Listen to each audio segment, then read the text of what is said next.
top story tonight. Let's bring in ABC News chief investigative correspondent Brian Ross, who did the interview with Marianne Gingrich. So Ross, as you may know, broke the Jeremiah Wright story during the last presidential campaign. He also is reporting on Mitt Romney's offshore investments now. First of all, did that interview, doing that, make you squeamish at all, Brian? It's not exactly where I thought I was going to go when I started seeking out Marianne for an interview. We were interested in the alleged ethics improprieties during the Speaker's term in the 90s, and also an FBI investigation that ultimately fizzled. That's the starting point. But as we got to go back and forth with Marianne, she finally agreed to do an interview this last week and said she wanted to say all about what happened to the marriage and why, in her view, she thinks Newt Gingrich does not have the moral character to be president. Okay, but she said that before. It's been around, you know that. I didn't. When I saw the cutaways of you, you didn't look like you were having a good time there. Well, this is not exactly where we go, but in this campaign, character has become an issue, and Mr. Gingrich has campaigned on a platform that includes a strong stand on family values and the sanctity of marriage. But he says he's a converted guy now. He doesn't live up to those words. It's a redemptive situation that he has a different religion and that he's a different guy. And I have to put myself in your. I have to put myself in your position. Before I say that, I want to ask you about. This was debated within ABC News, right? Some people didn't want to put this on the air, I understand. No, that was never the question of whether we put it on the air. It was a question of the timing. We did the story, as you mentioned, on Mitt Romney and his wealth and some of his offshore accounts last night, and we felt that both stories, one on Romney, one on Gingrich, should go before the primaries. We shouldn't separate them. I got involved earlier in the week in coverage of the Italian cruise liner, so we ended up with this time squeeze, and we had to give Gingrich time to respond. We contacted him Tuesday, so it ended up with the decision being it should go on tonight, and we did not want to put it on Friday, which we felt was 24 hours before the primary and just too close. Do you ever have any... So that was the debate inside ABC News. Okay, so whether, because this will influence the vote, I mean, I don't think there's any doubt about it will. Do you ever have any qualms about the family situation? You know, it's hurtful to the daughters, and as I said, this has been around before. It's not that Marianne Gingrich is saying anything she hasn't said before. It just looks like she wants to punish her ex-husband. And that's understandable. It's a human emotion. Betrayal is very, very deep. People don't get over betrayal. They never do.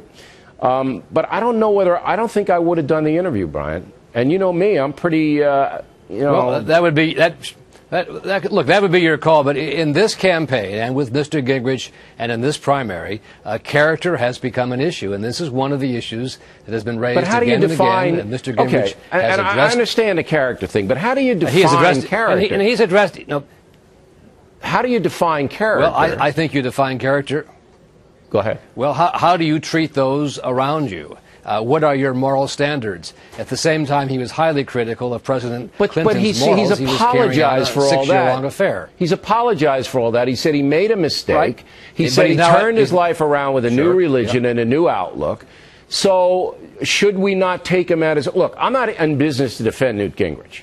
I'm trying to figure out what the newsworthiness of this is. If the man does a mea culpa and he asks for forgiveness, which he has, and he says, this is why I feel differently now. I'm a new religion. I'm trying to get redemption here.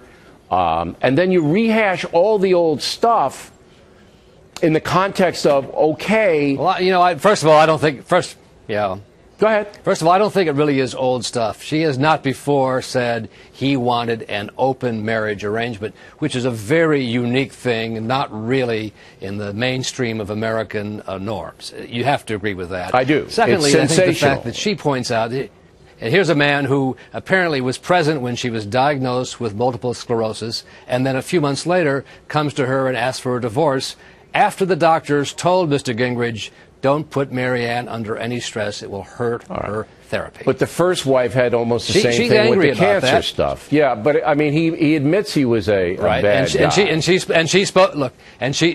And she's spoken well of him, and so have his daughters. And I think it's all fair, I believe, to go into this. It's been raised in the campaign. It is an issue, and why not address it? Okay.